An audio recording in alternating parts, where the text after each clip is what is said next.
estamos agradecidos a la universidad, puesto que nos ha acogido, cuando en realidad nos tenía que haber acogido el Ayuntamiento de Córdoba, pero efectivamente tenemos unas magníficas relaciones entre la universidad y la Real Academia de Córdoba. Por lo tanto, y muchos son miembros de esta corporación también y están al mismo tiempo en el ejercicio docente en la universidad. De hecho, nosotros cada vez estamos incrementando más lo que es la excelencia, que ya es una forma de tenerlo por el currículum que nos presentan cada vez más los más jóvenes. Y en este caso, bueno, el rector, mientras es su mandato, no quiere ser académico, pero sí lo voy a comprometer porque este es mi último año para que así lo sea. Por lo tanto, nos dejamos en buenas manos. La coordinadora es doña Rosa Luque, de todas las conversaciones en directo, y aquí ha preferido en un momento determinado que sea Carlos Mirá quien le haga la entrevista al rector. Al final te entregaré una de las joyas que nosotros hemos publicado especialmente para ti. Por lo tanto, nos haremos alguna fotografía con la entrega de ese libro patrimonial que es Córdoba, Ciudad de Patrimonio. Muchas gracias, presidente. Y adelante. Dime unas palabras. Solo dar la bienvenida al señor rector, que nos honra con su presencia y prestigia esta casa que es la suya. Y también a Carlos Mirá, y a nuestro presidente que hemos escogido que sea Carlos quien entrevista al rector, y quien mejor, que ha sido quien ha llevado el gabinete al frente, ha estado al frente del gabinete de prensa, o no sé cómo se llama ahora, si comunicación, durante décadas y décadas, o sea que se conoce al dedillo los entresijos, por lo menos hasta que estuvo allí. No sé si, creo que se mantiene también al día con contacto con buenos amigos. Bienvenidos todos, agradecemos muchísimo la presencia en este inicio de un nuevo ciclo que estábamos echando cuentas antes, y creo que es la 5ª edición ya. Nació prácticamente con la Fundación Pro Real Academia, y aquí seguimos recibiendo a personajes de muchísima importancia. Algunos de nivel intelectual muy alto, como el que nos honra con su presencia esta tarde, otros pertenecientes al campo de la farándula, digamos, pero personas tan prestigiosas y tan conocidas como Fosforito, ha pasado por aquí, Blanca del Rey, Pedro la Virgen, en fin, que se va nutriendo la nómina, y nosotros encantados de la vida de recibirlo y agradecidos. Gracias. Bueno, rector, vamos a decir, porque ya sabe usted que estos micrófonos son diabólicos, usted que ya lo está practicando, tan pronto como usted se compra. Para bienvenido, no sé muy bien si decir bienvenido a nuestra casa, que es la suya, o bienvenido a su casa, que es la nuestra. Pero para el caso, bienvenido a casa. Yo voy a trazar simplemente para centrar un poco a quien no lo conoce, el currículum del rector es ampliamente conocido. Pero bueno, aunque sea brevemente, por la primera pregunta que le haré, voy a brevemente a decirles que, bueno, el rector es rector de la Universidad de Córdoba desde el 9 de julio del 22, y antes fue secretario general de Universidades de Investigación y Tecnología de la Junta de Andalucía, director general de Universidades de la Junta de Andalucía, vicerrector de Comunicación y Coordinación Institucional, secretario general de Universidades de Córdoba, secretario general de la Universidad de Córdoba, secretario general de la Universidad de Sueto, adjunto al vicerrector de planes de estudios de las titulaciones, secretario de la Escuela Universitaria de Formación de Perfil. Y bueno, y al margen de todo este largo currículum de gestión universitaria, además hay que decir que fue presidente de la Sociedad Matemática Andaluza Tales, y también fue concejal del Ayuntamiento de Córdoba, y bueno, incluso creo que fue también presidente del parque cerca del Cateña Montoro, no sé, presidente o cómo. Presidente de la Junta Rectora. O sea que tiene un currículum amplio. Y entonces, pues yo la primera pregunta que voy a hacer es, bueno, a usted esto de la gestión universitaria le va, Pues sí, la verdad que me va y mucho. La gestión universitaria, bueno, yo diría que la universidad en general es un sitio maravilloso para estar de entrada de estudiante, porque pasamos los mejores años. Si uno tiene la fortuna, además de ser profesor, que es otra maravilla, porque está uno en contacto con la gente joven y con el conocimiento y con la docencia y la formación, pues evidentemente es otra maravilla. Y si además después tiene uno la fortuna, que yo la tuve pronto, de entrar en la gestión, porque, bueno, me dieron la oportunidad y también aprendí a disfrutar de ella y a disfrutar de cómo se puede servir a la sociedad y a la comunidad universitaria, pues evidentemente sí que me gustó mucho desde el principio, desde que fui secretario de la Escuela de Magisterio, allí en el sector sur, y efectivamente lo he disfrutado y lo sigo disfrutando. Y la etapa de la Junta, que fuera también, además relacionada con la universidad, pues también. O sea que efectivamente la universidad es un sitio sin duda de los más privilegiados que puede tener una persona para trabajar. Yo ya hago un poco juntos porque estamos hablando de hace casi 30 años, pero yo recuerdo usted sentado allí en las últimas sillas de aquella esquina, y por entonces usted representante de Junta de Gobierno del profesorado. Sí, efectivamente. En el año 94, en el segundo mandato de Amador Jover, profesor García Peinado, era profesor de la Facultad de Filosofía y Letras, me animó a que me presentara por el cupo de los profesores a representante en el Consejo de Gobierno, en aquel momento Junta de Gobierno. Me presenté, efectivamente, y pues en aquel momento tenía 33 años, y me presenté y salí elegido, y bueno, pues ahí empecé a conocer la gestión un poquito más ya cerca de la Junta de Gobierno y de los equipos rectorales, ¿no? Y ahí es donde conocí un poquito más también a Amador, lo había conocido en las elecciones, y eso en un año enseguida pues pasé a... O sea que, hablando en plata, el que le lió usted un poco para esto fue Amador Jover. Sin duda, Amador Jover. Primero García Peinado fue el que me animó y además me ayudó, porque el profesor García Peinado conocía a mucha gente en la Universidad de Córdoba, lo conocen ustedes bien también, saben de sus relaciones, y yo era menos conocido porque era más joven, evidentemente, y él sí que me ayudó mucho junto con la profesora Gallego. Bueno, pues para hacer una estrategia tenía que ir uno por las facultades dándose a conocer para que te pudieran votar un número de votos suficientes, ¿no? Porque si no era representante de entre los representantes del claustro. Y sí, todos esos compañeros fueron los que me acercaron, y Amador después ya me dio la oportunidad. Y de todo ese largo paso por la administración autonómica, por la universidad, ¿de qué momento se guarda mejor recuerdo y dónde lo pasó peor, por decirlo así, de una manera coloquial? Es decir, uno depende del sitio donde esté, le toca a lo mejor una época en que viene vacas gordas y lo hace muy bien y ya no está favorecido, y otras veces lo pasa fatal. Bueno, en la universidad la verdad es que yo soy primero de memoria selectiva y me acuerdo mucho y bien de los buenos momentos, y la verdad que los malos que seguro que lo habrá habido a lo largo del tiempo, sobre todo también en lo personal, ¿no? Pues procuro olvidarlo. Entonces recuerdo mucho pues los buenos momentos que he vivido en la gestión con 3 rectores, conocer a Amador Jover, y además 3 bastante distintos. Si ustedes también tienen seguro, todos lo conocen los que hay aquí, la mayoría, 3 rectores bien distintos, pero con los que yo he tenido la fortuna de tener un factor común en ellos, y ha sido la gran confianza que han depositado los 3 en mí para poder contribuir a la gestión de la Universidad de Córdoba. Ese factor común, siendo los 3 muy diferentes, no lo he perdido, ¿no? Y luego en la parte de la universidad, en el año 12, que recuerdan que fue una crisis durísima, ahí sí que fue un periodo muy duro para la universidad, con recortes.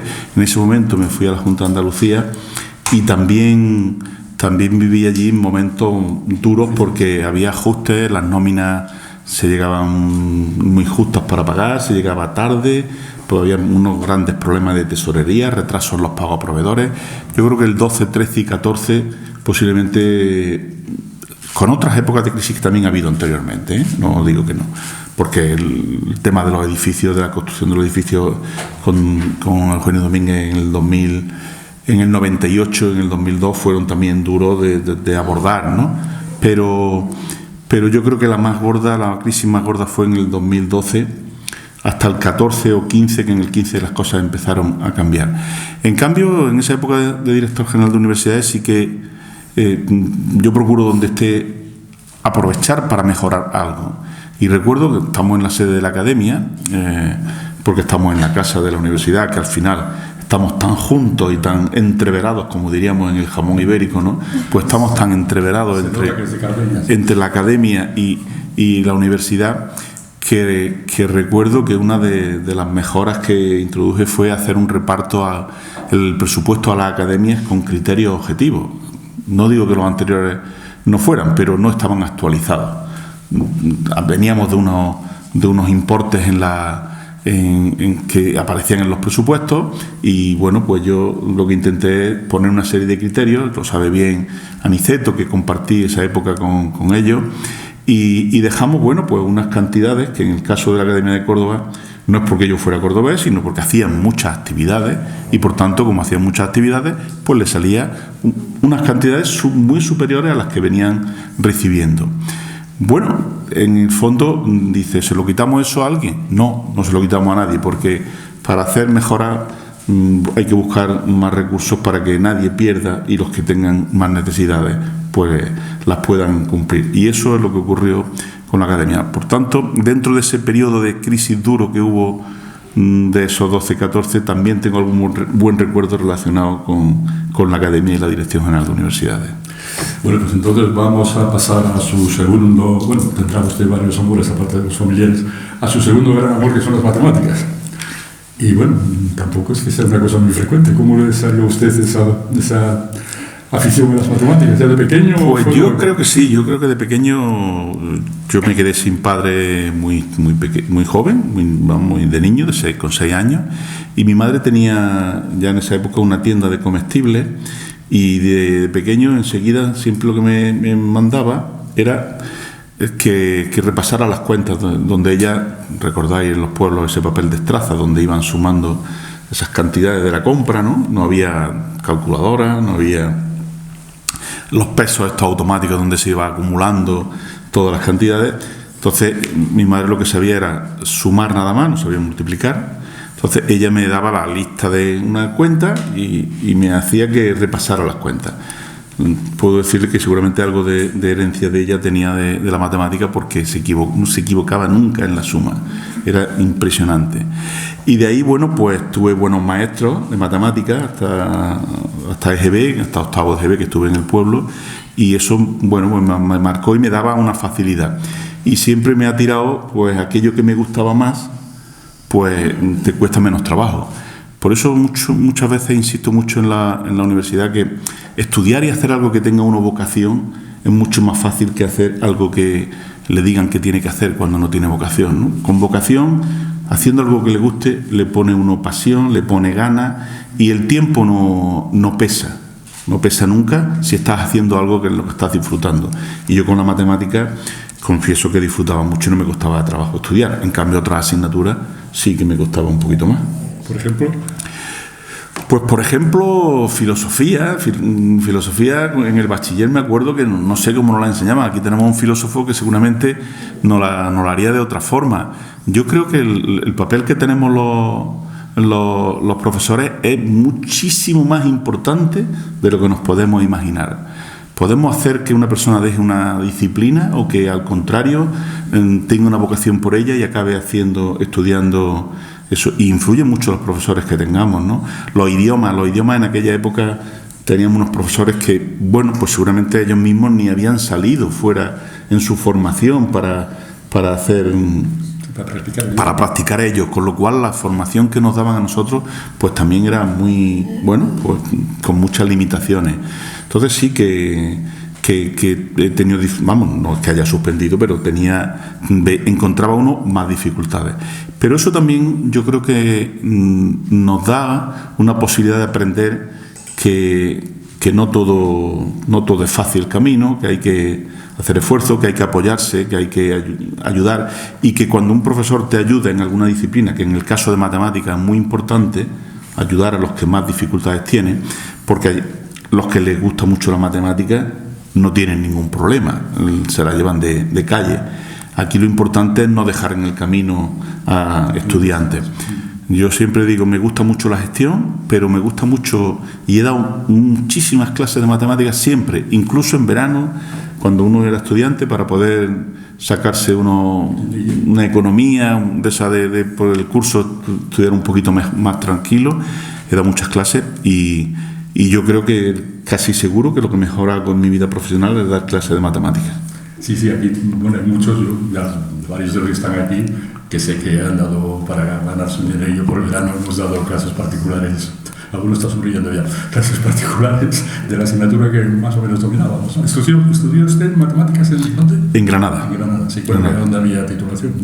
Bueno, la vi en aquella época en Sevilla también, y en Málaga. Yo conocí en el bachiller, conocí las 3 ciudades, y me parecía, esto a veces pensamos los estudiantes, ¿qué criterio utilizamos para ir a una universidad, no? Pues a veces son los más variopintos, pero en mi caso fue que me pareció una ciudad más pequeña, más manejable, que había muy buen ambiente universitario, que tenía mucha vida de estudiantes, ¿no? En ciudades más grandes, pues esto se vive menos, ¿no? Y a mí me tiré por Granada, a pesar de que desde mi pueblo, que yo estoy en el norte de la provincia de Córdoba, las comunicaciones para Granada eran horrorosas, rematadamente malas. Pues, tal como lo está usted diciendo, usted recuerda, es que le voy a hacer una pregunta sobre la marcha. ¿Recordaba usted que hubo una época en la universidad que tuvimos que poner unos cursos cero? Porque la gente, especialmente en matemáticas, en física, creo que recuerda también, bueno, en algunas asignaturas, sobre todo de ciencias, había un desfase grande entre cómo salían del bachillerato y cómo entraban a la universidad. Se pusieron aquí los cursos cero, en fin, ahora, ¿qué pasó? ¿Se ha bajado el nivel por un lado y se ha subido por el otro? ¿O cómo llegan los chavales? Bueno, yo creo que nos vamos acompasando, ¿no? Yo creo que todos los profesores nos vamos acompasando a la realidad que tenemos. Yo creo que cada profesor, porque esto de echarle la culpa al del sistema anterior, claro, es un poco desastre, porque claro, por esa vía el de la universidad le echa la culpa al de bachiller, el bachiller le echa la culpa al maestro, el maestro le echa la culpa a los padres que no se preocupan de los hijos. En el fondo, la sociedad al final es la responsable de lo que tenemos, de los estudiantes, cómo nos llegan, ¿no? Yo creo que esto es una suma de todo, y todos nos tenemos que preocupar por nuestros hijos, por tener mucho interés en participar cuando uno es padre en el consejo escolar y en la participación en el colegio. O sea, el proceso educativo no es que el colegio se ocupe de todo lo que tiene que aprender una persona, ni muchísimo menos.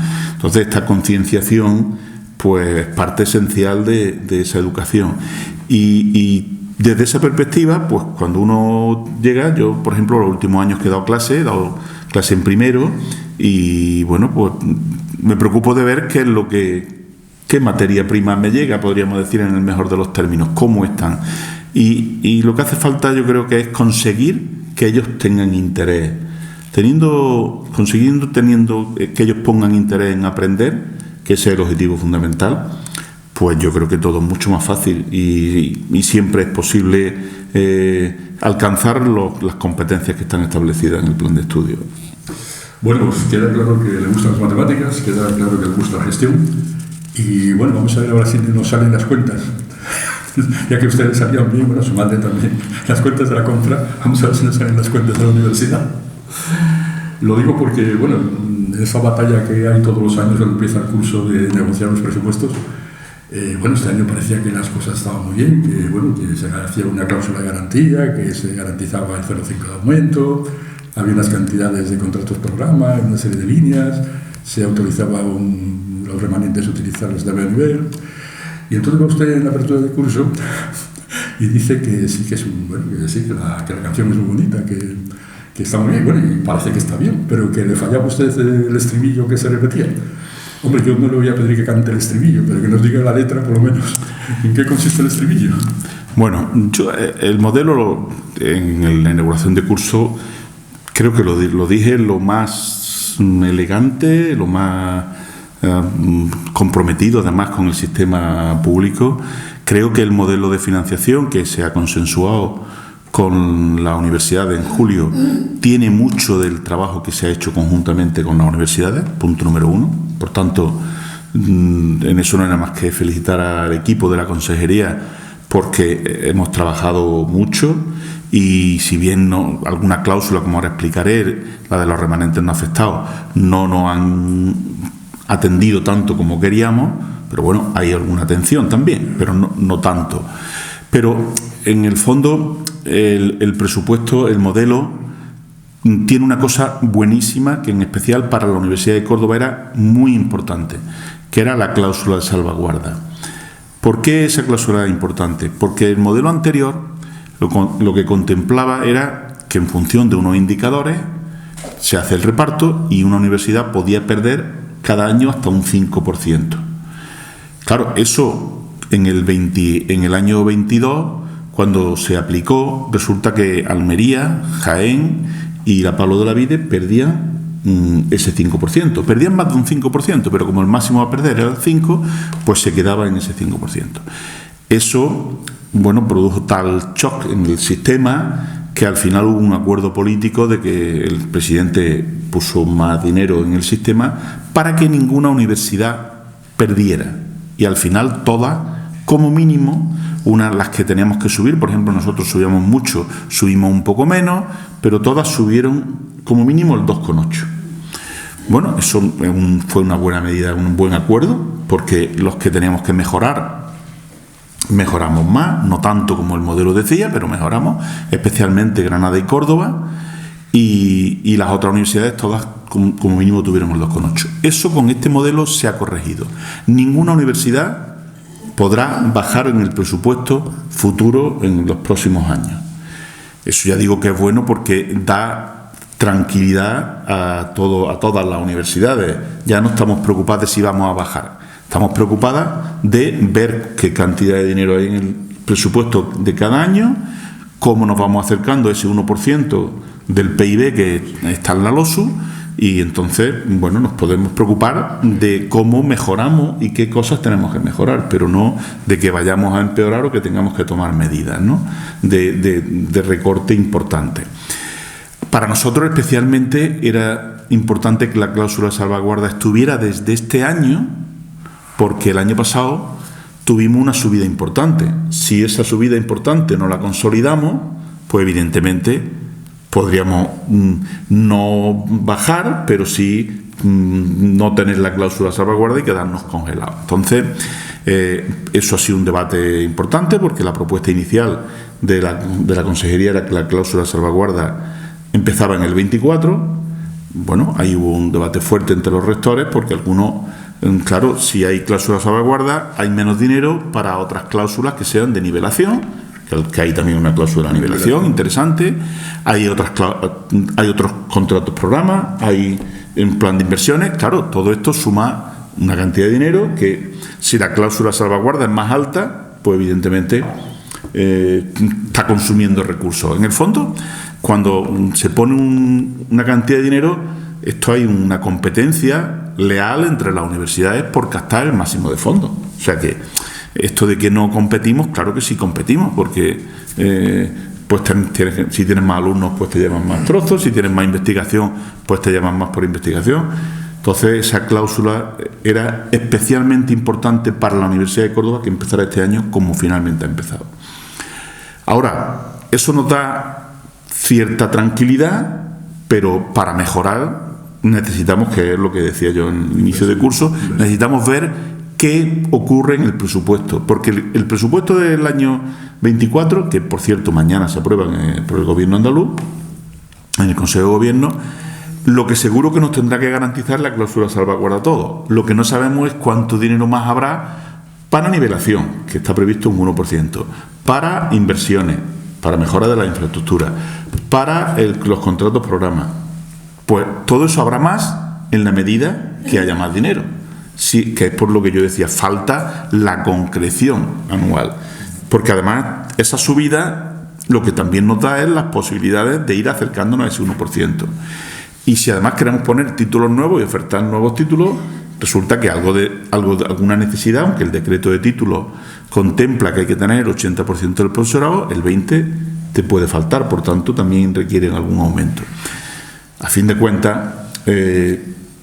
suena bien, pero mañana cuando veamos el presupuesto de la Junta de Andalucía, puede haber un poco de desilusión. Pues bueno, no, yo espero que las noticias que nos da la Consejería es que va a haber incremento importante. Hay acuerdos entre la mesa sindical que requieren también de financiación. Por tanto, está claro que se necesitan incrementos. Entonces, la pregunta ya enlazo con inversiones. Estamos utilizando remanentes ahora mismo en inversiones tipo el cuartel de la zona o Gabanales. Entonces, bueno, quizá una de las cosas que siempre se ha planteado es que ese tipo de inversiones fuese en función un poco de lo que cada universidad pudiese invertir.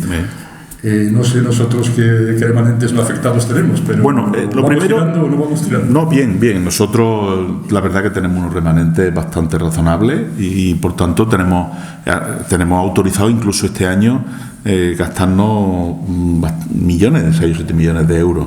De hecho, ustedes saben que la zona, el anterior rector había pactado con Defensa comprarla, el edificio, toda la manzana de la zona militar, ¿no? Por 2.450.000 euros, a pagar en 4 años, habían pactado, y nosotros hemos decidido que, y además sí se lo hemos propuesto, y en eso estamos trabajando, que se pague todo este año. ¿Qué razón ha habido para...? Bueno, pues aparte de que desde el primer momento ya tenemos en propiedad, fundamentalmente es que este año todavía no entra el modelo en cuanto a la limitación de los remanentes, y este año tenemos autorizados remanentes y podemos pagarlo. Mientras que el modelo nuevo lo que contempla es que habrá 20 millones máximo para todo el sistema. Cuando nosotros lo que le estábamos pidiendo a las universidades era que hubiera al menos 20.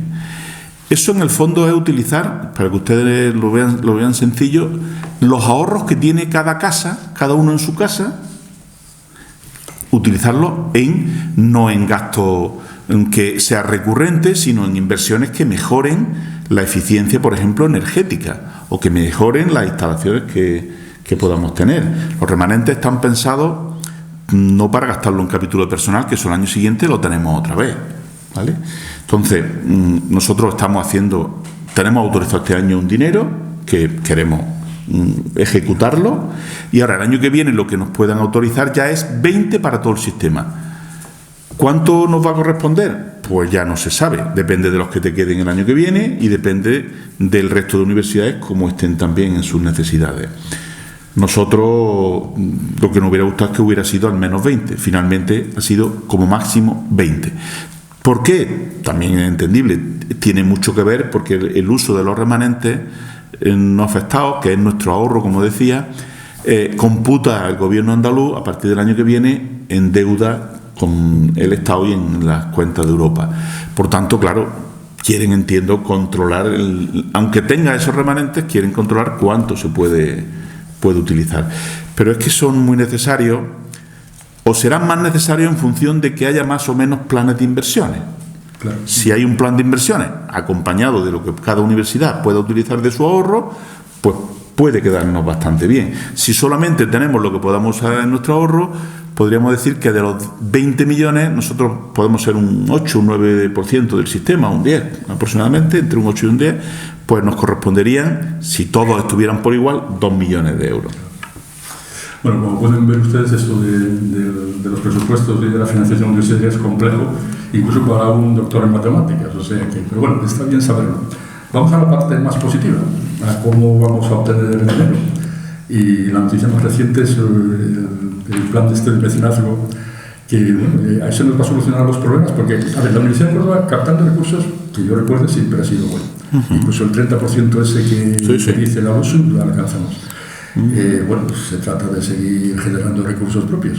Entonces, lo del mecenazgo es algo, y ya tienen varias universidades en marcha. Yo creo recordar que alguna cercana lo tiene, no sé si Granada tiene algo de agua, pero en fin, explíquenos usted un poquito, ¿cómo vamos a sacar dinero a través de ese plan?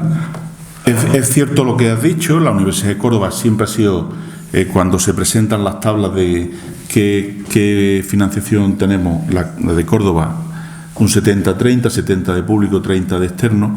Eso en otras universidades son peores indicadores. O sea que nuestra universidad siempre ha tenido una buena tradición de captar financiación externa. Ahora bien, es cierto que el reto es seguir aumentando lo mismo que también peleamos y luchamos por la financiación pública y demandamos lealmente al gobierno andaluz, como siempre se ha demandado por otra parte, o sea que no es nada nuevo, siempre se demanda más financiación. Ayer mismo o el sábado, cuando era elegido el alcalde presidente de la FAN, demandaba más recursos para los municipios y más, o sea, en el fondo cualquier que se presenta a un cargo intenta tener más financiación para hacer más cosas por su sociedad o por la comunidad a la que representa, ¿no? Entonces, nosotros conscientes de que, bueno, tenemos nuestro modelo de financiación, pero fuera de ese modelo hay vida también. Tenemos que implicarnos mucho más con la transferencia con las empresas, captar financiación también por esa vía. Y luego, pues pensamos que el plan de mecenazgo era algo sin explotar. En general, en la Universidad Española, yo no conozco que hayan hecho este pliego. Nosotros, en el fondo, lo que hemos hecho que es hacer una oferta de un pliego de contratación, que las empresas que se consideren capaces de captar ese mecenazgo, porque sean expertas, porque conozcan cómo funcionan las empresas a nivel patrimonial, a nivel fiscal. O sea, ahí hay un montón de información que nosotros no tenemos, pero que sí tienen determinadas empresas, que nosotros nos comprometemos a, si nos dan 1 millón de euros, nosotros un porcentaje, no de ese millón, hay que aclarar. Nosotros no es que del millón que nos dé la empresa le quitemos una parte y se lo damos a la empresa que nos ha traído el mecenazgo, no. Nosotros el millón que nos traiga la empresa o 5 euros o lo que nos traiga será destinado a las líneas que estamos comprometidos. Y ahora a la empresa, por haber traído eso, le pagaremos lo que está en el contrato. O sea, bueno, al final una prestación de servicio que es algo que está sin explorar, que nosotros vamos a intentar que funcione. Y bueno, pues cuando pase 1 año o pasen 2 años, veremos si este plan de mecenazgo pues nos ha dado resultados. En el fondo esto también es una cultura de que en nuestro país no hay mucha cultura del mecenazgo, ¿no? Pero hay también en otros países, en Estados Unidos, por ejemplo, como no es que los que tengan dinero tengan patrimonio, tengan que donarlo, no, es que pueden, por ejemplo, poner su patrimonio en un fondo de inversión y no pierden su patrimonio, pero lo que genera ese fondo de inversión sí lo donan a la universidad. Bueno, en el fondo es búsqueda de más financiación, porque en el fondo una institución que tenga más autonomía en su financiación, pues tendrá más capacidad para desarrollar los intereses a los que responde a su territorio, ¿no? Nosotros queremos responder a Córdoba y provincia y queremos hacer lo mejor posible, y para ello, cuanto más recursos tengamos, más haremos por ese territorio. Bueno, pues hablando de recursos, vamos a pasar un poco a un tema un poco menos árido. A formación, vamos a ver, la formación también es generar recursos, no quizá en la misma cantidad, pero bueno, genera recursos. A ver si yo explico esto un poco. Lo que quería preguntarle es, hay una cosa que se llama el invierno demográfico, y es que efectivamente, bueno, la enseñanza media va bajando de niveles de alumnos, va creciendo la de formación profesional, pero bueno, la naturaleza tiende a la armonía, es decir, los alumnos que pueden dejar de llegar de 18 años se compensan con los alumnos de mucha más edad que tienen que acudir a la universidad a perfeccionar estudios, a adquirir otros nuevos, periódicamente. Entonces, eso lo enlazo un poco con la creación de los centros estos de formación territorial, que, bueno, en principio no son unos centros para trasladar titulaciones, por lo menos de momento, como puede ser el centro del MEF, claro. Pero sí son centros que parecen que quieren lograr incluso mecanismos de formación muy novedosos, ligados un poco a la economía de la zona, ¿no? Y bueno, es otra apuesta también un poco nueva, porque conviene, siempre no es bueno dispersar muchos esfuerzos. ¿Nos puede usted comentar un poco cómo aspira a la universidad que funcionen estos centros de formación territorial? Sí. Porque el de Lucena ya ha empezado, pero creo que hay otro que quieren ustedes hacer en Pozo Blanco. Bueno, en primero voy a referir a ese invierno demográfico, ¿no? Que evidentemente está ahí, y además con una oferta cada vez mayor de la FP. Yo creo que siempre lo digo, la universidad no debe ni considerar enemiga a ninguna FP, por supuesto, porque lo que tenemos es que tener una juventud que esté formándose o en la FP o en la universidad. Lo que no deberíamos tener es, o los mínimos posibles, que fueran casi insignificantes, el mínimo número de personas que no hacen ni una cosa ni la otra, los conocidos como ninis, ¿no? Eso es lo que yo creo que es un drama para la sociedad. Que la sociedad tenga a su gente joven formándose en la FP es bueno, si lo tiene en la universidad también.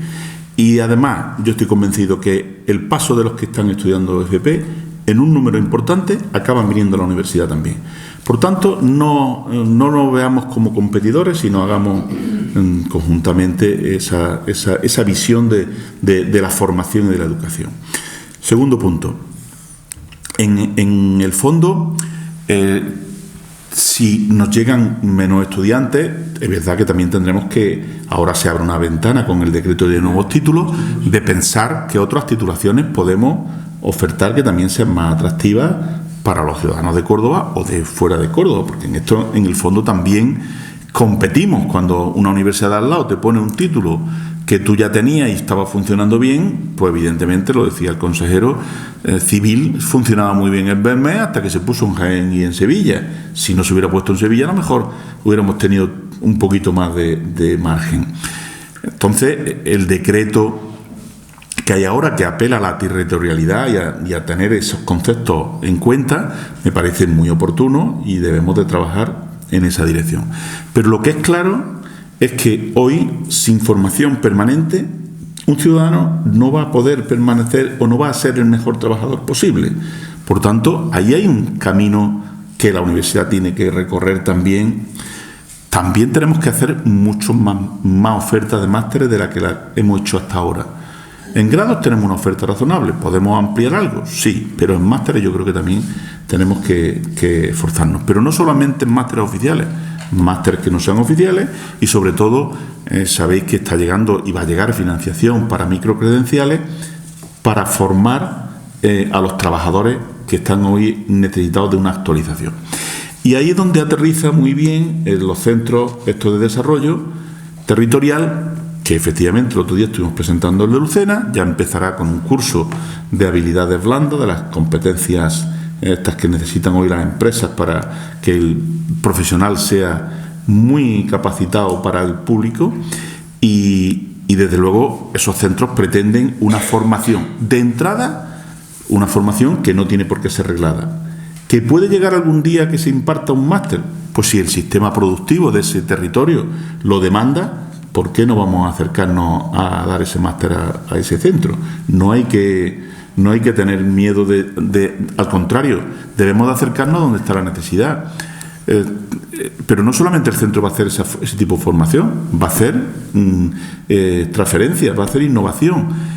En el fondo estamos pensando que esos centros lo que van a hacer es acercar la universidad al tejido productivo, para que también tengamos unas empresas mucho más innovadoras, con mucha más capacidad de internacionalización.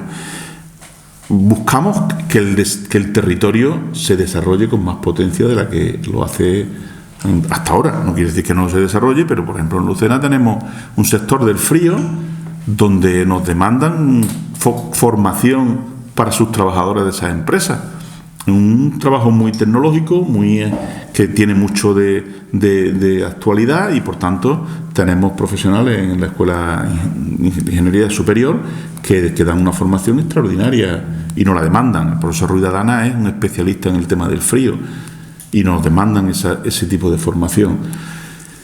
Como se decía antes, había un refrán que decía que el buen paño en el arca se vende. Eso ya no ocurre. Ahora el conocimiento tenemos que sacarlo de la universidad y acercarnos todo lo que podamos a los territorios y acercarnos a la empresa. Porque mientras más nos conozca la empresa, más podrá confiar y confiará para darnos posibilidades de que se innove y para encargarnos la formación que sus trabajadores necesitan. Lo enlazo con, ya estoy tomando 3 notas mientras hablaba usted, lo enlazo con otras 3 cuestiones. Bueno, me imagino que en la misma línea el centro de formación permanente es... En Pozo Blanco tendremos uno en diciembre, que lo vamos... Y uno que tenemos también recientemente, nos estará en el Vial o por ahí, uno de formación continua o algo, lo llamo yo. Bueno, allí irá ubicada la zona de que el centro que se va a ocupar de la formación continua de toda la universidad. Decía yo. Bueno, sí, por eso me decía, bueno, parecía que había una duplicidad, ¿no? No. Y bueno, pues entonces también le pregunto algo quizá un poco más. Efectivamente, el plan de titulaciones y tal, pues bueno, se puede ver las que se pueden ofertar. Bueno, la prensa traía hace pocos días, siempre empieza el curso, pues se hacen estos balances. Bueno, que había titulaciones para los que había exceso de peticiones y todavía muchas plazas libres en otras. Eso quiere decir, sin nada, la misma, quiere decir que incluso podría desaparecer una titulación independientemente de... Bueno, el decreto de titulaciones nuevo tiene unos indicadores para ver si una titulación se mantiene o no. Tengo que decir que ninguna de las titulaciones que tenemos en Córdoba, ni de grado ni de máster, está en riesgo de acuerdo a esos criterios. Otra cosa es que nos preocupemos y cuando una titulación pues no llena todas las plazas, pues hagamos una campaña selectiva de información, analicemos con la facultad respectiva, si es un grado, si es un máster, con el director, para ver qué política se puede hacer de mejora de esa titulación. Por ejemplo, gestión cultural en una titulación que parecía lógica que se pusiera en una ciudad como Córdoba, con una trayectoria trabajamos mucho por la capitalidad cultural, pero hay mucha actividad cultural y no acaba de arrancar. Bueno, pues con la Facultad de Filosofía lo que estamos es viendo qué se puede mejorar en el plan de estudio, en un plan de tener unos profesionales de profesores asociados que den una capacitación más adecuada para esa formación. En el fondo es analizar, porque aunque hemos tenido, como decía la noticia también decía que hemos tenido más matrículas que el año pasado. O sea, que efectivamente sigue habiendo huecos que podemos rellenar. Es verdad, pero también hemos tenido más matrículas.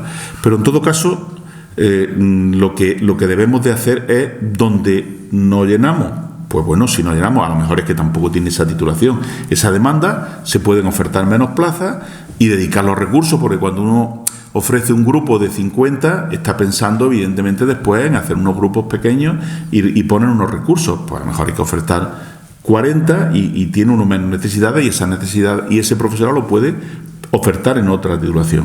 Hay que hacer el mejor uso eficiente de los recursos que tenemos, ¿no?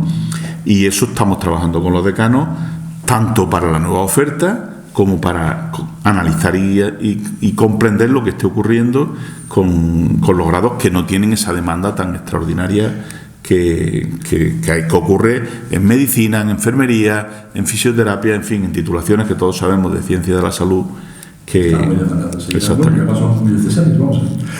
Y se lo enlazo con otro tema un poco más delicado, las universidades privadas. Bueno, ahí hay una cierta tensión entre el gobierno andaluz y las universidades públicas. Yo no quiero utilizar la palabra que utilizaba el ministro Subirats, incluso el propio rector, por ejemplo, de la Loyola, que es una universidad que nació en Córdoba y una universidad de prestigio. Pero bueno, ¿cómo se contempla esa competencia de futuras universidades privadas? Y hasta qué punto se puede tensar la cuerda en cuanto a exigirle a la comunidad, a la autonomía, al gobierno andaluz, bueno, que cumpla los requisitos que se estipulan en las leyes? Porque me acuerdo que el ministro Subirats incluso utilizaba la palabra chiringuito, y entonces no sé yo muy bien a qué se refería, pero sí le entiendo la idea. ¿Cómo lo ve usted? Bueno, lo primero es que yo creo que todo el mundo tiene claro que en España una universidad hace formación, hace investigación y hace transferencia. Me parece que esas 3 funciones básicas, luego hacemos divulgación del conocimiento, hacemos más cosas, pero esas 3 básicas parece que las tiene todo el mundo claras, y la de la investigación es algo esencial en el sistema universitario español, ¿no? Entonces, cuando nosotros, no yo solo, los rectores andaluces en este caso, hemos hecho unos informes en el CAU negativos sobre los proyectos, pensar que ahora mismo se acaban de aprobar 2 por el Parlamento. Esas 2 tuvieron informe negativo, siendo rector en ese momento cuando lo recibieron el actual consejero. Digo para claridad, o sea que el actual consejero no decía que estuviera a favor de aquellas 2 universidades, ya dijo que estaba en contra y votó en contra, y así constan las actas del CAU, o sea que no me estoy absolutamente inventando ningún dato. Yo creo que hacía, bueno, pues el análisis que le tocaba hacer en ese momento, que era analizar y ver que los 2 proyectos esos de universidades no estaban trabajando de acuerdo a la nueva legislación que había de universidades, que el Ministerio había producido en el 21 una legislación con más rigor, con más exigencia, sobre todo en el ámbito de la investigación, y en cambio esas 2 universidades estaban pasando por la normativa anterior, que era más laxa. Eso se ha puesto de manifiesto en el Parlamento. Bueno, esas 2 ya son una realidad y por tanto poco hay que decir, ya están en el boletín oficial de la Junta de Andalucía.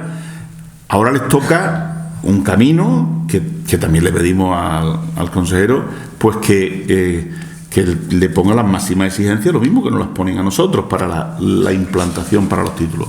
Pero es que hace poco han pasado otros 2 nuevos proyectos y el informe que hemos hecho pues viene a ser lo mismo. No cumplen los requisitos, a nuestro juicio, de nueva legislación, sobre todo en el ámbito de la investigación.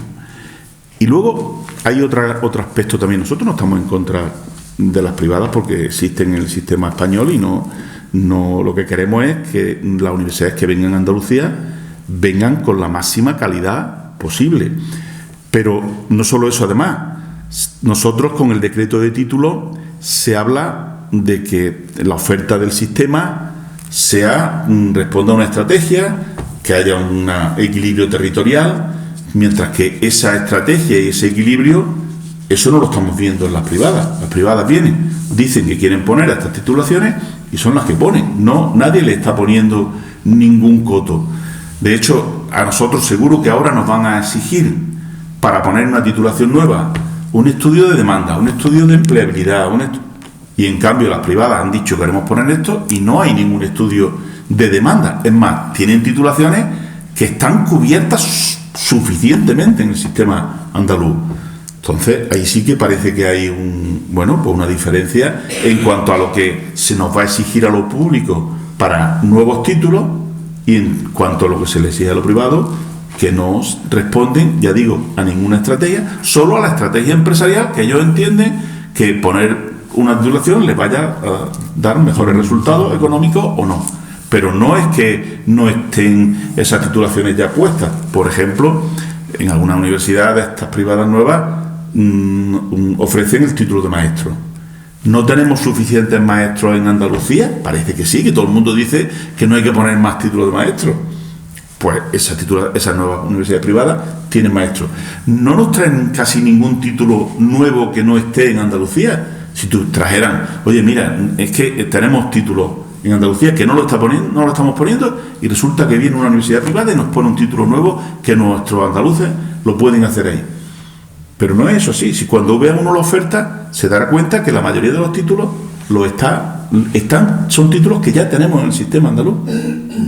Ahora, que se quedan plazas sin estudiantes que quieren hacer más medicina y ahora van a poder hacerla, pues sí, evidentemente, está claro. Pero médicos también. Sí, las titulaciones son esas las que hay más alta demanda. Entonces, ya digo, nosotros no estamos en contra, lo único que hemos hecho ha sido, pues manifestar, hacer un informe, justificarlo y votar y poner ese informe sobre el CAU. Y ahora al consejero le toca hacer, pues tiene otra función, tiene la función de ser consejero de Andalucía, y si el gobierno legítimamente entiende que debe de impulsar estas universidades privadas, pues ya está, lo respetaremos porque para eso está la democracia, para elegir gobierno, y evidentemente nosotros nos toca decir lo que consideremos que debemos decir en defensa del sistema público, y entiendo que el gobierno andaluz pues hará lo que considere que debe hacer también. Le voy a preguntar un poco por los estudiantes, porque veo que la nueva estructura de gobierno, después le preguntaré un poco sobre gobernanza. No, de la nueva estructura de gobierno de la universidad, bueno, no sé si son 10 o 12 vicerrectorados, pero bueno, hay uno que me llama la atención porque está muy en la prensa, que es el que vela por la salud de la comunidad universitaria. Lo digo porque todos los días, en todos los niveles educativos, estamos hablando de que hay que tener atención psicológica, se presiona mucho a los alumnos y hay ansiedad. En fin, esto en la universidad desde dentro, ¿cómo se ve? ¿Es muy exagerado? ¿Realmente los alumnos precisan de más atención que antes para estar más tranquilos, estudiar mejor, no tener presión académica, que se llama? ¿Cómo lo ve usted eso? Bueno, nosotros lo vemos en el sentido de que incluso cuando hicimos el diagnóstico en la elaboración del programa, dedicamos un vicerrector, como has dicho, que nos acompaña aquí, Rafael Solana, dedicado precisamente a la salud, a los temas, todos los temas relacionados con la Facultad de Medicina y Enfermería y de las titulaciones de la salud, toda la problemática de las prácticas, pero aparte de eso, también queríamos que se dedicara a la prevención. En el fondo, todo el mundo tiene claro que la prevención de la salud es el mejor mecanismo para cuidarnos de esa salud y bueno, pues ese es el encargo, uno de los encargos fundamentales que tiene el vicerrectorado. Y sí que es verdad que hay encuestas que nos sorprenderían de los datos que hay de temas psicológicos en nuestros estudiantes. O sea, que no es que lo digamos nosotros, y de hecho en todas las universidades, aquí también no se ha puesto ahora, ya venía funcionando una unidad de atención psicológica que atiende a, bueno, pues a los estudiantes cuando tienen problemas de ansiedad. Bueno, posiblemente sea algo general que está en la sociedad, ¿no? No es que seamos la sociedad, los estudiantes son una parte y un reflejo de lo que ocurre en la sociedad, y en la sociedad todos sabemos que los problemas psicológicos han aumentado y todos los días se está incorporando más psicólogos al sistema sanitario, más plazas de psiquiatras. Eso es una realidad, nos guste o no nos guste. Yo confío en que cuando están aumentando es porque están atendiendo a personas que están necesitando esa demanda. Sí, eso mismo, porque habría muchos casos que a lo mejor no salían a la luz porque no había quien planteárselos, claro, eso también puede ser. Y ya que hablamos abandonaban simplemente los estudios. Hoy intentamos que ese abandono sea menor, que afortunadamente también es menor. En fin, que las cosas antes a lo mejor se solucionaban de otra forma, que hoy intentamos solucionarlas pues con acciones positivas. No, yo le iba a preguntar también un poco, cuando estábamos hablando un poco del gobierno de la universidad, ¿cómo va? Porque bueno, ya nos queda poco, no sé cuáles son los plazos, pero evidentemente ya son cortos. La Ley Andaluza de Universidades. Lo digo porque muchas veces le he oído usted decir que, bueno, que se necesitaría o que echan en menos más grado de autonomía universitaria. No sé exactamente en qué ámbito, pero bueno, ¿cómo ve usted un poco? Bueno, la LOSU ya se aprobó y por tanto ya tenemos las limitaciones que tiene. La LOSU encomienda muchas cuestiones al gobierno andaluz en determinados artículos, y donde le encomienda una función, pues no hay nada más que decir. Pero ahora pues puede pensar el gobierno andaluz que también, donde no tenga una obligación, pueda pensar que puede intervenir en redactar normas que afecten a la universidad. Nosotros lo que estamos pidiendo a los rectores es que regule, por supuesto, donde le compete, que eso es inexorable, pero donde tenga margen, pues también de margen de autonomía. Que en el fondo no es pedir más ni menos que han pedido siempre las universidades, el máximo de autonomía, con rendición de cuentas, con transparencia. O sea, hay una serie de valores hoy que son ya, vamos, inamovibles, que han venido para quedarse. Pero eso no quiere decir que todo donde se pueda avanzar en la autonomía, pues avancemos. De hecho, este verano había un curso de verano, precisamente en Santander, y España, cuando hacían 4 grupos de países del grado de autonomía, grupo 1 los que más autonomía tenían, grupo 2 los segundos, grupo 3, España estaba en el grupo 3 de lo que consideraban de la autonomía universitaria. Bueno, pues parece que si estamos en el grupo 3 tenemos margen de mejora en cuanto a la autonomía también. Podemos pasar al grupo 2 y algún día pasar al grupo 1. En el fondo, lo que estamos diciendo, lo que yo estoy diciendo por lo menos donde puedo, es en el lavado, en aquello que pueda la comunidad autónoma darle más autonomía a la universidad, que se la dé.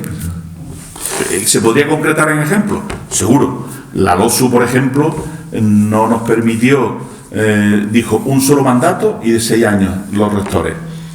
Yo creo que podía haber dicho, pues mire, que la universidad decida y tenga autonomía de decir 1 o 2 de 4 más 4. Pero no, lo ha impuesto. Eso es lo que, decir, darle autonomía es donde se pueda darle posibilidad de que la universidad tenga la capacidad de elección. Bueno, rector, estamos ya un poco fuera de tiempo. Yo siempre tengo la costumbre de dejar 15 minutos, pues si alguien quiere preguntar algo.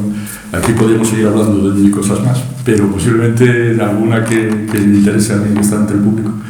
Si alguien quiere preguntar alguna cosa, este es el momento. Aprovechen ustedes. Encantado de... Sí. Vale, señor rector.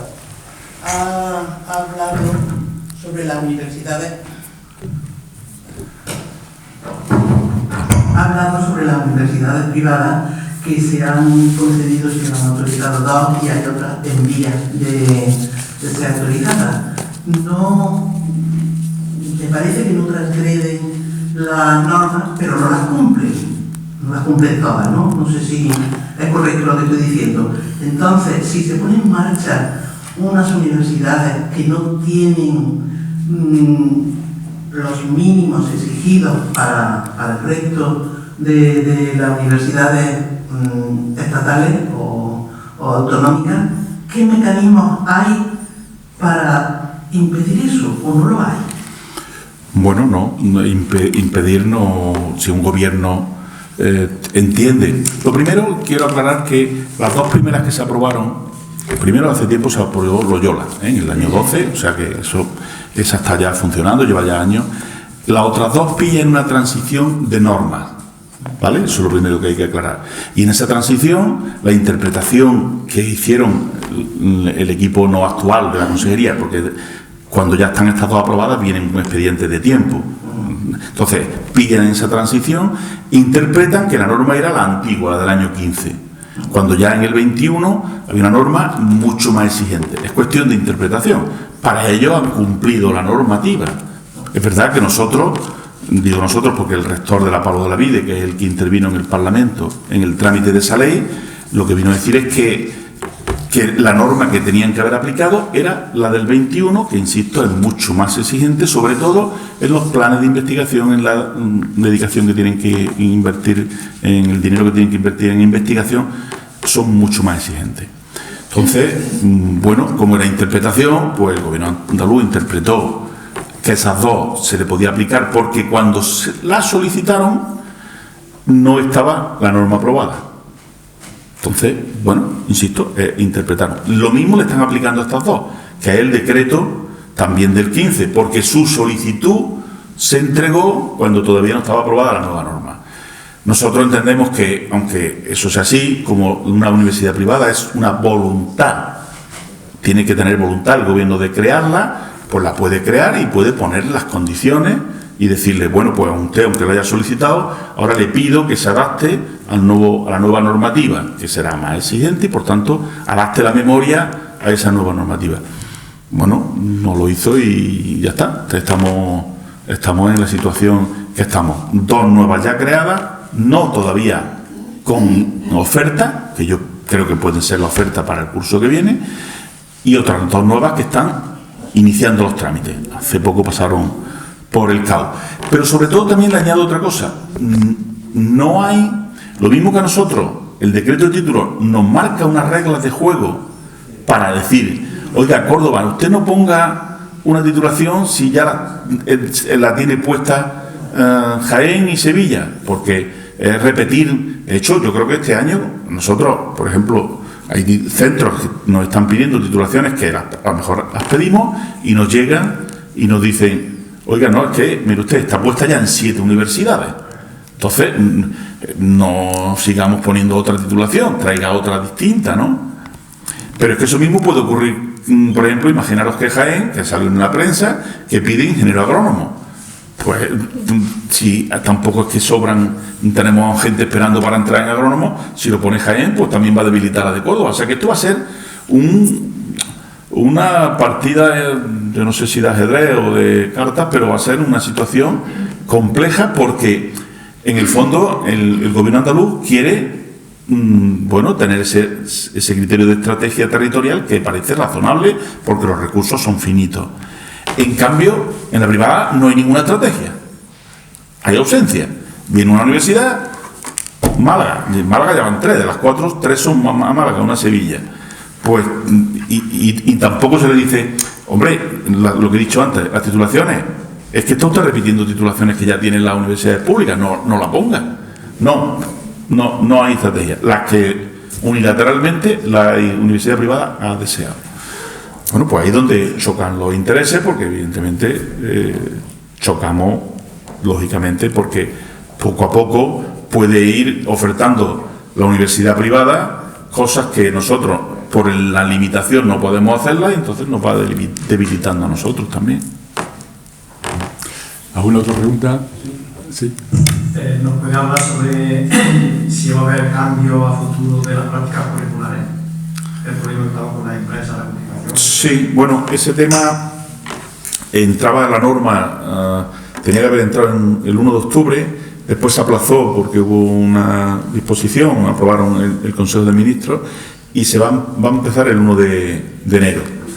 Y ya tenemos asumido prácticamente que la Seguridad Social, aunque es verdad que tiene una bonificación, vamos a tener que dar todas las prácticas curriculares de alta a los estudiantes en la Seguridad Social. Eso va a ser inexorable el 1 de enero, no veo ya.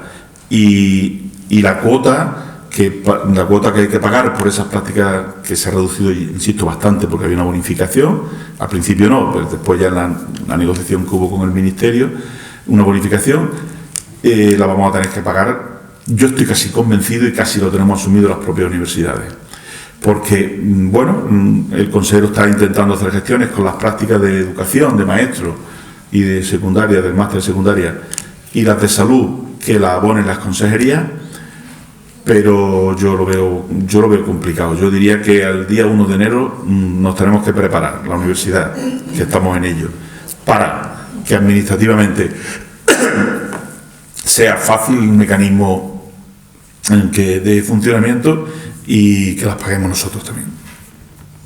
Entonces tendremos que dar solución un poquito. A nosotros nos interesa que nuestros estudiantes hagan práctica, por tanto, aquí la parte que es más interesada es la que tiene que... Incluyendo los títulos propios y más, claro. Yo creo que esto va a ser generalizado, porque, a la empresa le podemos pedir, pero que nos reciban, que ya hacen con recibir a nuestros estudiantes. Si le pedimos ahora que paguen encima o que ellos gestionen el alta en la Seguridad Social, pues van a decir que, yo lo veo complicado. Esto ha venido para que asumamos nosotros la responsabilidad. Esa es mi impresión, y en ese escenario estamos trabajando todas las universidades. ¿Alguna otra pregunta? Sí. Para aprovechar, lo primero, darle la razón al señor rector, en el sentido de que la asignatura de filosofía, cuando a alguien no le gusta, que falla el profesor. O sea, es una asignatura tan práctica. Entonces, yo por la fecha que dice, yo estaba dando clase de fija. O sea, igual hubiésemos aprendido un gran matemático y hubiésemos ganado con el filósofo, pero bueno, las cosas hay que dejarlas tal como están. La pregunta es sobre el tema de los másteres. Ha dicho que la oferta de grado está, equilibrada y tal, pero que el tema de los másteres, la verdad, los másteres en las letras no han funcionado. El único que ha funcionado es el máster profesional. Ese sí tiene muchos alumnos, pero los másteres en letras tienen que ser muy generalistas para que tengamos muchos alumnos, pero si son generalistas, pues el máster no tiene mucho sentido, ¿no? La pregunta es, desde su perspectiva, ¿qué es lo que no funciona en los másteres? Pues los grados está claro, una facultad en la que tiene, la necesidad de llevar ese grado a cabo, pero en los másteres, ¿quién lleva los másteres? ¿De quién dependen los másteres?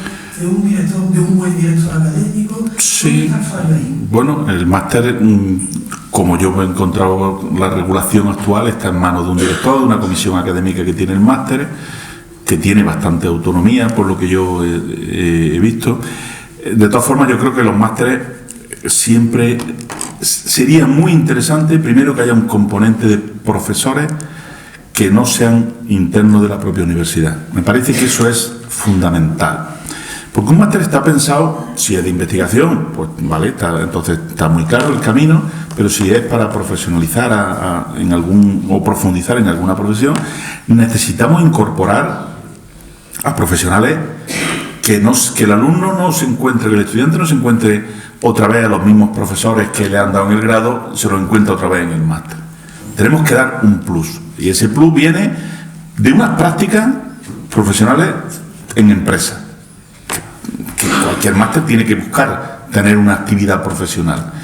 Y segundo, esos profesionales que tenemos que traer de fuera, del mundo empresarial, del mundo no del empresarial, puede ser institucional, porque pueden ser de instituciones, ¿no?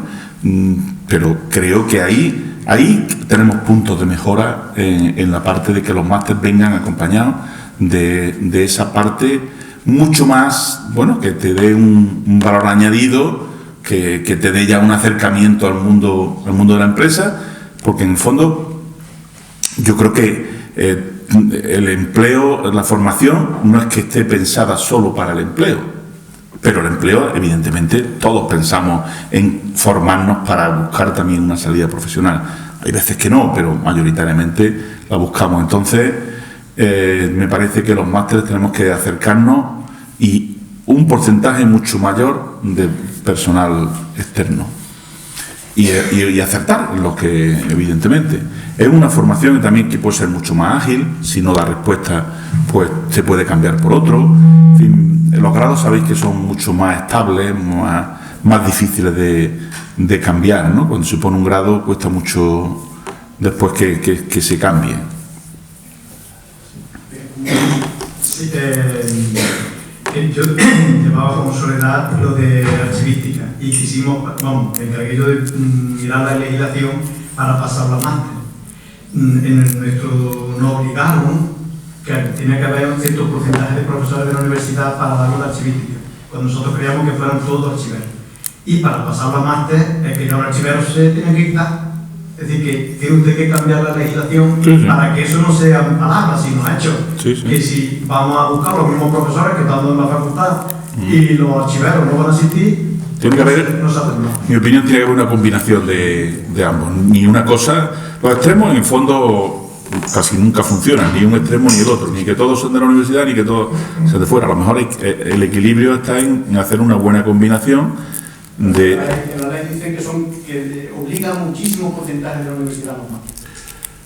Por la ley, yo no creo que sea la ley. Pueden ser las normas internas que tengamos, y si son internas, para eso está la autonomía, para cambiarlas, ¿no?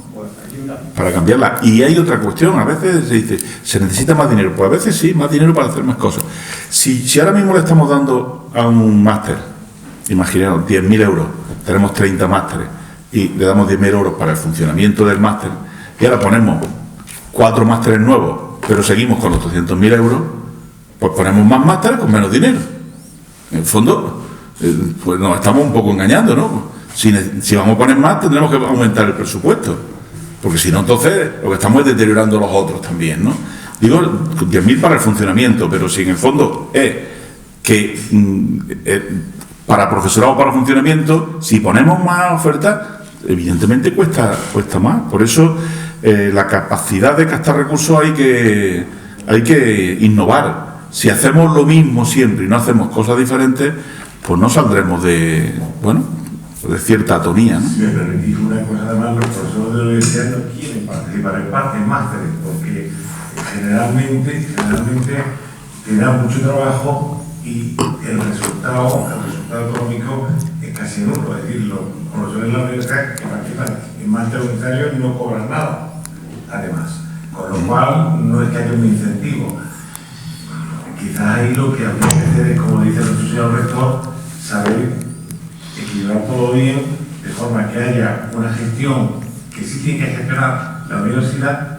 Yo creo que ahí es donde los especialistas universitarios tienen que dar y su mayor parte en el máster, y luego dejar un amplio margen a profesionales que vengan de fuera, que efectivamente son los que tienen que dar espacio y sus habilidades que ya las tienen, transmitirlas a los estudiantes, porque lo que se trata del máster es de dar habilidades fundamentalmente, no conocimientos, por los conocimientos que ya se tienen. Bueno, yo voy a preguntarle primero al presidente cómo vamos de tiempo. Lo digo porque hay otra pregunta pendiente. No tengo micrófono, pero creo que se lo oye usted estupendamente. Me puedo oír. Pues una última La pregunta. queja fundamental de los alumnos con los másteres es que son teóricos y el máster es práctico. Uno lo que quiere es aprender, como han dicho aquí, una habilidad, algo, tener algo. Y la mayoría de los másteres son teóricos. Esos másteres no tienen ningún interés. El máster ha de ser práctico, tiene que darte una formación, que tú puedas hacer un oficio, que puedas hacer algo. El máster teórico no sirve para nada. Yo recuerdo que se me ocurrió hacer un máster de laparoscopia y resulta que como no podíamos hacer prácticas en los quirófanos de la Seguridad Social porque no eran personal, pues lo que hice fue suprimirlo, porque no servía para nada. Para que yo contara cómo se hacía la laparoscopia, eso no servía para nada.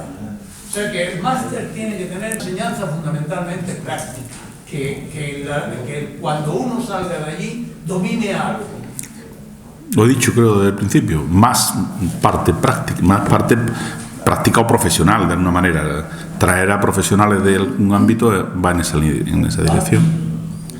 Bueno, pues es que tenemos que cumplir las normas del propio rectorado en cuanto a tiempo y a cierre. Bueno, muchas gracias al rector por estar con nosotros, a todos ustedes, y les voy a hacer una última pregunta yo, un poco policíaca. ¿Han aparecido los exámenes de selectividad? Pues no han aparecido,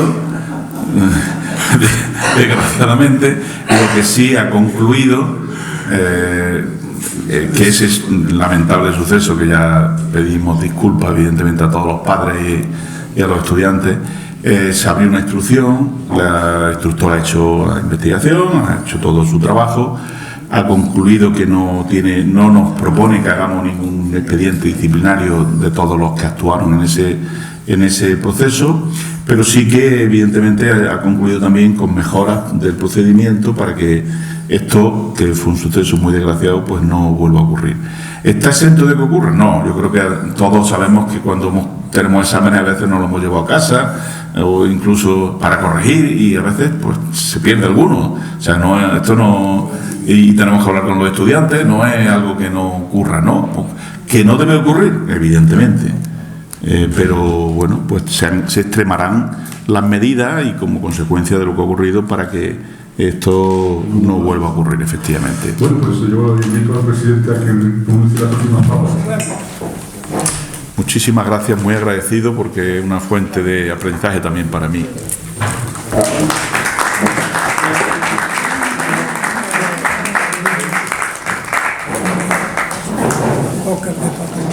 Póker de patrimonio. Qué maravilla.